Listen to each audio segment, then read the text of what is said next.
एक राजा के राज दरबार में एक आदमी आया और बोला, मैं पारखी हूं, मुझे आप नौकरी पर रख लीजिए। राजा बोला, नौकरी पे तो रख लूंगा, पर तनख्वाह 1 रुपए नहीं दूंगा, सिर्फ 1 पाव गुड़ और घुंघरे मिलेंगे। पारखी बोला, ठीक है हुजूर। कुछ ही दिन बाद राजा एक घोड़ा खरीद कर लाए। उन्होंने पारखी से पूछा, बताओ इस घोड़े के बारे में क्या कहते हो। पारखी बोला, हुजूर ये घोड़ा है ही नहीं, ये तो गाय है। राजा चौंक गए। उन्होंने घोड़े बेचने वाले को बुलाया।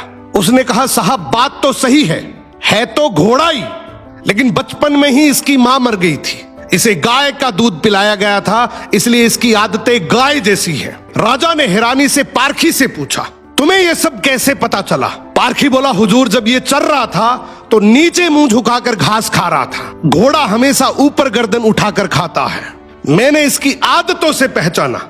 राजा खुश होकर बोले, आज से तुम्हें आधा किलो गुड़ और आधा किलो घुंघरे मिलेंगे। कुछ दिन बाद राजा ने फिर पूछा, मेरी रानी कैसी है, बहुत प्रिय है मुझे। पारखी बोला, हुजूर आपकी रानी खानदानी नहीं है। राजा को विश्वास नहीं हुआ। उन्होंने ससुराल जाकर पूछा, वहां दादी ने बताया बचपन में इसकी मां गुजर गई थी, पाला तो मैंने है, मगर दूध इसे दाई मां ने पिलाया है। राजा ने पारखी से फिर पूछा, रानी के बारे में तुझे कैसे पता। पारखी बोला, हुजूर इसके स्वभाव से खानदानी रानी में शालीनता होती है, मगर ये नौकरों पे चिल्लाती है, गाली देती है, इसकी आदतों से पहचान गया कि ये खानदानी नहीं है। अब राजा बोले, चलो मेरे बारे में बताओ। पारखी बोला, जान की माफी दे तो बताऊं। राजा बोले, माफी है, सच सच बताओ। पारखी बोला, आप राजवंश के नहीं हैं, आप मुझे भड़बूजे लगते हैं, गुड़ और भंगूरे सेकने वाले। राजा घबरा गए।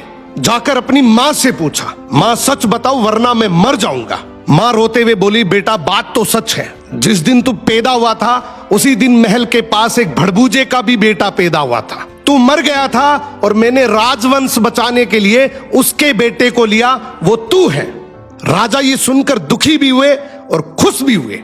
इंसान की पहचान उसके चेहरे, कपड़े या खानदान से नहीं होती, उसके चरित्र से होती है। किसी को भी केवल उसकी शकल, सूरत, पद या घर देखकर मत परखो, उसकी आदतें, उसका व्यवहार ही उसका असली परिचय है।